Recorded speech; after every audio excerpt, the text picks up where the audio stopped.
we now call on the winning candidates for members of Bunyang Panglunsod, starting with Simon Romulo Tantoco.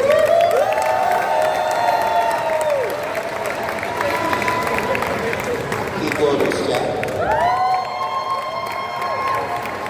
Pau Santiago. Volta de los Reyes Santos. Ponce Eric Gonzalez.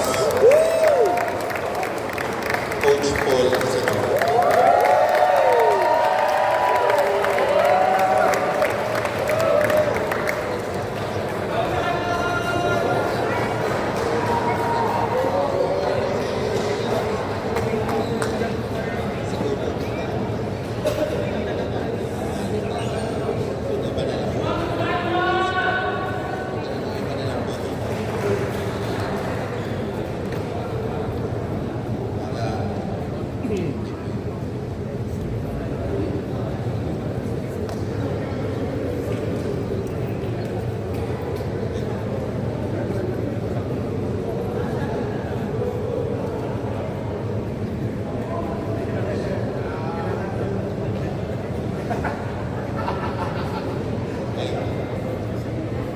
We, the undersigned members of the City Board of Canvassers, do hereby certify under oath that we have duly canvassed the votes cast in 210 clustered precincts for the candidates therein for members of Bunyang Panglunsod in the elections held on May 12, 2025.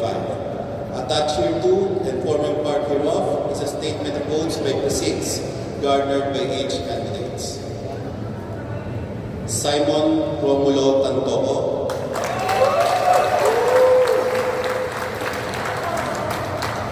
Total number of votes garnered, 105,593.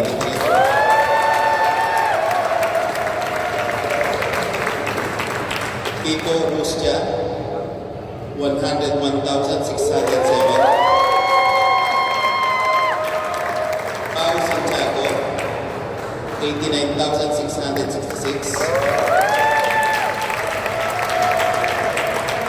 Volta de los Santos, 85,941. Ponce Eric Gonzalez, 73,638. And Coach Paul Senogan, 71,000.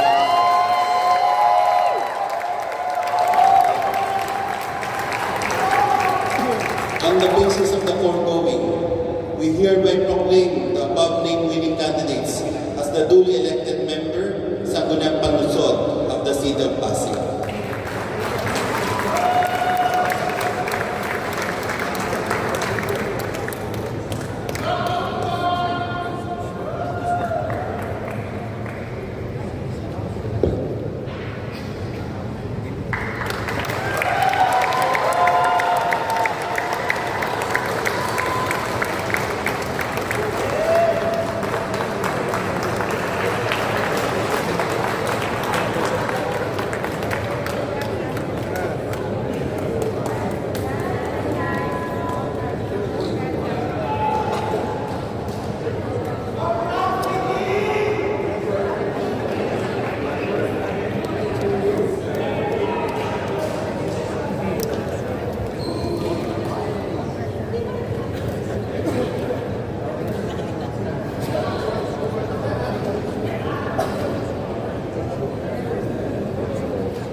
Quick interview lang, Konsi.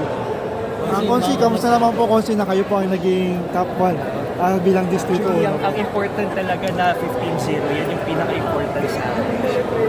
Thank you sa lahat ng support. Sir, ano po tingin nyo kung bakit kayo pinili bilang number 1 na para sa Hindi ko rin talaga alam eh.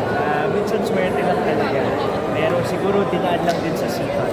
Mensahe po para sa mga Pasigueño na ito nga po yung straight, itong gating nga po. Maraming salamat sa lahat ng tulong ninyo and very very happy kami sa 2025 na Thank you ulit sa inyong lahat and God bless. Thank you, Konsi.